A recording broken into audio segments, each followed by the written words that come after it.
बिस्मिल्लाहिर्रहमानिर्रहीम। इंपोर्ट में हमारा आज का टॉपिक है यूसीपी 600। पीछे चूँकि पिछली वीडियो में बैंक के लिए बैंक का प्रोसेस क्या होता है और एलसी किस तरह से ट्रैवल करती है एक से दूसरे बैंक तीसरे बैंक, और आगे हमने एलसी के ऊपर ही ज़्यादा फोकस करना है। तो यूसीपी 600 जो है वो एलसी के लिए इतना इम्पोर्टेंट है जैसे किसी जिस्म के लिए ब्लड की इम्पोर्टेंस होती है कि ब्लड सर्कुलेट करेगा तो वो बॉडी जो होगी वो मूवमेंट करेगी या लाइव रहेगी, अदरवाइज वो डेड हो जाएगी।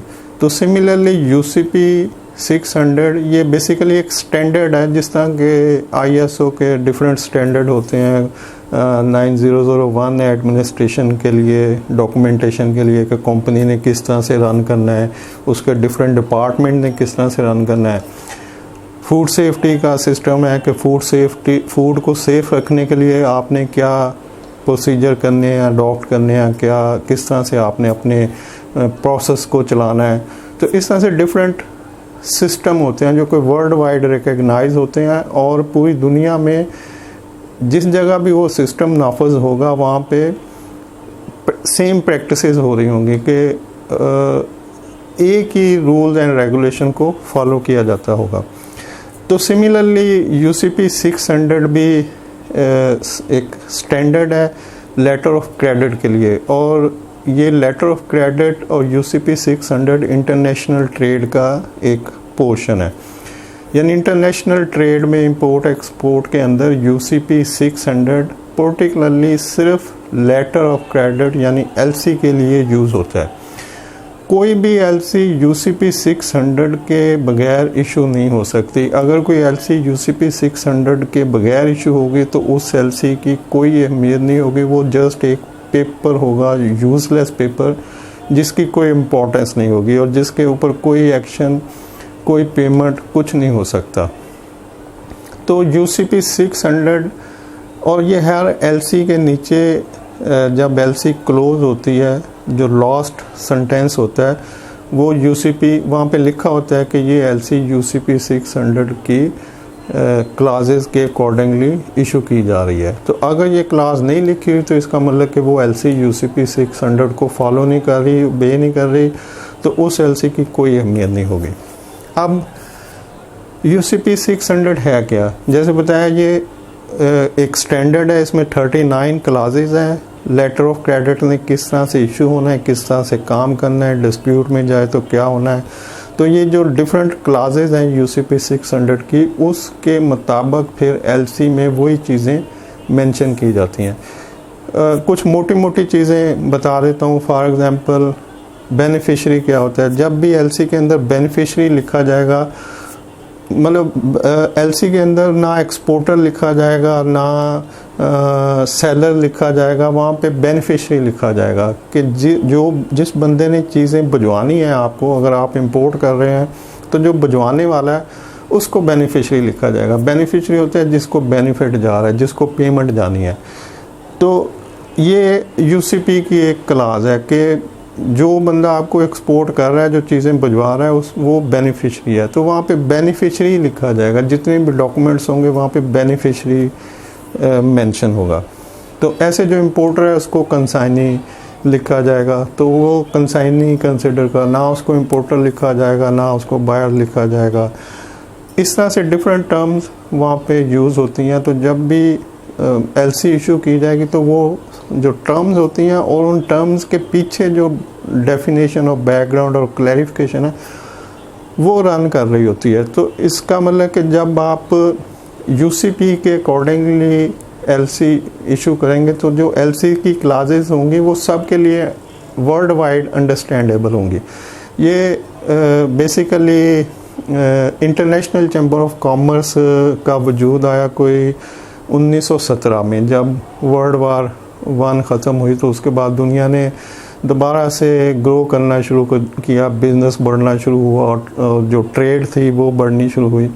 तो उस वक्त सोचा गया कि जितने भी डिस्प्यूट आते हैं इंटरनेशनल लेवल पे, इंपोर्ट एक्सपोर्ट और ट्रेड के रिलेटेड जो डिस्प्यूट आते हैं, तो उसको हल करने के लिए क्यों ना एक इंटरनेशनल चैम्बर ऑफ कॉमर्स का वजूद में लाया जाए।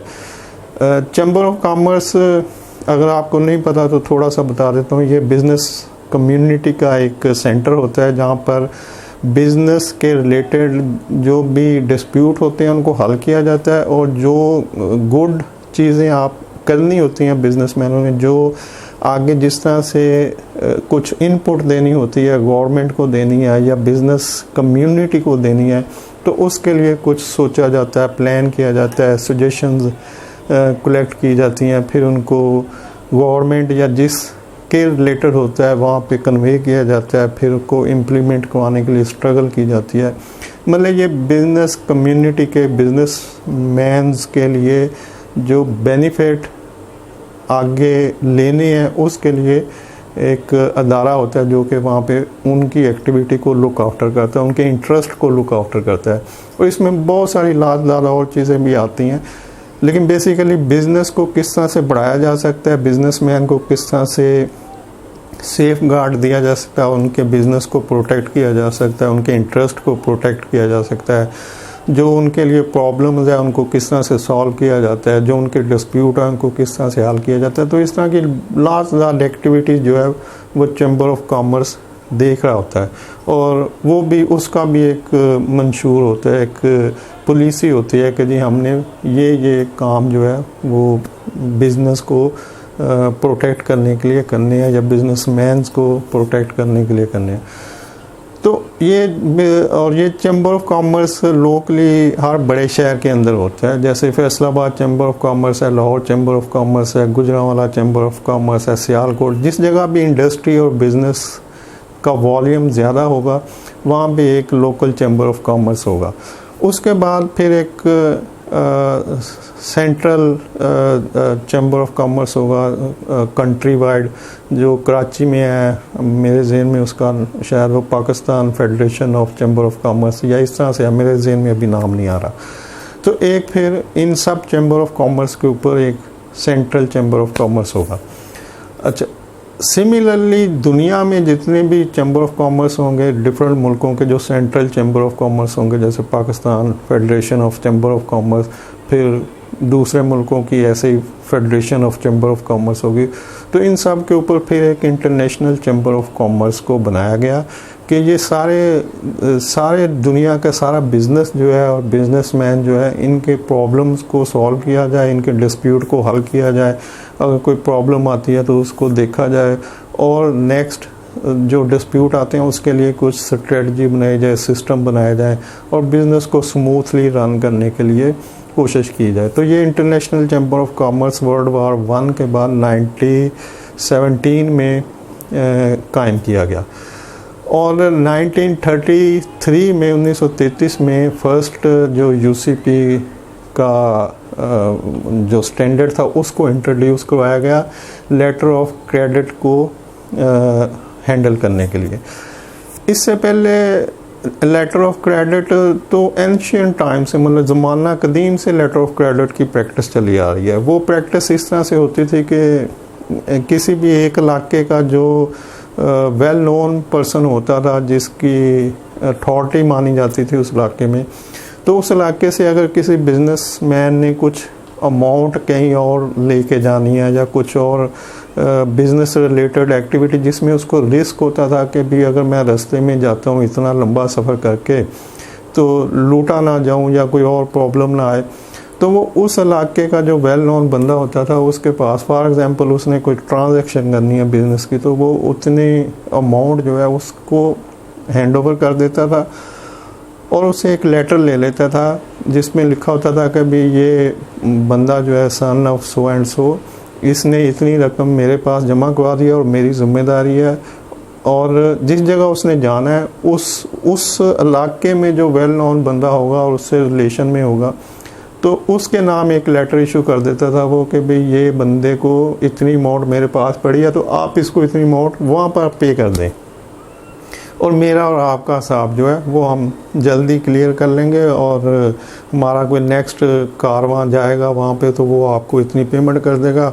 और इसके बदले में एक नॉमिनल से चार्जेस होते थे जो दोनों साइडों पे दोनों पार्टियाँ उससे चार्ज कर लेती थी वो बंदे से जो कि उनको रकम डिपॉजिट को आता था अपने रिस्क को कवर करने के लिए कि अगर मैं इतना कैश लेके जाऊंगा तो रास्ते में कुछ ना हो जाए, तो उसने अपने रिस्क को कवर किया और थोड़ी अमाउंट इधर और उधर दोनों साइडों पे कर दी और एक लेटर लिया और उस लेटर को दूसरी जगह जाके जिस जगह उसने पहुंचना है वहाँ से उसका जो एसोसिएट बंदा होगा वहाँ से उसने वो अमाउंट रिसीव कर ली और अपना प्रोसेस जो बिज़नेस रिलेटेड करना था तो कर लिया। तो ये एलसी की एक किस्म है जो कि ज़माना कदीम से चली आ रही थी और अभी भी बहुत सारी जो हुंडी का प्रोसेस है वो इसी तरह से होता है कि अगर मैं लाहौर में बैठा हूँ और मैं दुनिया में किसी भी जगह पे अपने इलाके में जो हुंडी को हैंडल कर रहा है बंदा, उसके बाद जाके पैसे जमा कराऊंगा और उसे कहूँगा यार न्यूयॉर्क में मेरा फ़लाँ बंदा है, ये उसकी शनाख्त है, तो आप वहाँ पे इन्फॉर्म कर दें ये आएगा और उसको इतनी अमाउंट मिल जाए। तो वो अमाउंट जो मैंने यहाँ उस बंदे को दी होती है वो अमाउंट वहाँ से सेम टाइम अभी 10 मिनट के अंदर अंदर वो बंदा रिसीव कर सकता है दुनिया में किसी भी जगह पे जहाँ पे आप चाहते हैं। तो ये एक किस्म की गारंटी होती है कि जी और यही गारंटी जो चलती आ रही है ज़माना कदीम से, इसी को लेटर ऑफ क्रेडिट कहते हैं। लेकिन जब ये सारी ट्रांजैक्शन छोटी छोटी होती हैं और उनमें फिर कोई डिस्प्यूट आ जाता है तो वो इंडिविजुअली हैंडल होती हैं, उसको कोई सेंट्रलाइज कोई अथॉरिटी नहीं होती पूरी दुनिया में, कोई एक अथॉरिटी के जो उनको हैंडल करे, जो उन प्रॉब्लम को जो आ रही हैं उनके लिए कुछ सोल्यूशन निकाले, कुछ सिस्टम और प्रोसीजर बनाए। तो इस तरह का कोई प्रोसेस नहीं था। जब भी ये छोटे छोटे ट्रांजैक्शन हर मुल्क में हो रही होती हैं, एक मुल्क से दूसरे मुल्क एलसीज खुल रही होती हैं और ट्रेड भी हो रही थी इससे पहले 1933 से पहले सब कुछ हो रहा था, लेकिन उसके लिए कुछ सेंट्रल डिपार्टमेंट नहीं था कि जो उन सारे मसाइल को हल करे, उनके लिए हल निकाले और देखे। तो 1933 में फिर जो इंटरनेशनल चैम्बर ऑफ कॉमर्स था उसने यूसीपी का जो स्टैंडर्ड है वो इंट्रोड्यूस करवाया कि जितनी, और ये जो सिस्टम था ये किसी ब्यूरोक्रेट या किसी गवर्नमेंट ने नहीं बनाया था। इसमें जो बैंक के लीडिंग एक्सपीरियंस लोग थे वो शामिल थे, जो बिज़नेस कम्युनिटी के बड़े बिजनेसमैन थे वो शामिल थे। तो उन सब ने मिल के इसमें अपनी अपनी इनपुट दी कि हमें क्या करना चाहिए, किस तरह से सिस्टम को रन करना चाहिए। तो उन सब के इनपुट के बाद फिर जो सिस्टम बना उसको यूसीपी कहा जाता है। तो यूसीपी को फिर इंटरनेशनल ट्रेड के लिए, यानी ये सिर्फ लेटर ऑफ क्रेडिट को कवर करता है, पूरी इंटरनेशनल ट्रेड को नहीं करता कि जिसमें फाइनेंसेस भी आ जाते हैं और चीज़ें भी आती हैं। ये सिर्फ लेटर ऑफ क्रेडिट को कवर करता है कि लेटर ऑफ क्रेडिट ने किस तरह से काम करना है, उसमें क्या क्या कंडीशंस होनी चाहिए और अगर उसमें डिस्प्यूट आता है तो उसके लिए फिर रेजोल्यूशन या हल किया है। तो ये यूसीपी सिर्फ और सिर्फ एलसी के लिए है। तो इसीलिए जो भी एलसी दुनिया में किसी भी कंट्री में खुलती है, ऑलमोस्ट 175 कंट्री जो हैं वो यूसीपी के यानी इंटरनेशनल चैम्बर ऑफ कॉमर्स के नीचे काम कर रहे हैं और यूसीपी उन 175 या इससे कुछ एक दो ज़्यादा भी होंगे, तो 175 कंट्रीज़ में यूसीपी को इम्प्लीमेंट किया जाता है इंटरनेशनल ट्रेड के लिए, एलसी खोलने के लिए। तो अब ये जो यूसीपी अच्छा यूसीपी फिर अमेंड होती रही। इसको जब मैं काम कर रहा था तो उस वक्त ये यूसीपी 400 का स्टैंडर्ड था। तो और यूसीपी 600 जो करंटली अवेलेबल है ये शायद 2007 या 9 में रिवाइज़ हुआ था और ये वक्तन फ़क्तन रिवाइज़ होता रहता है।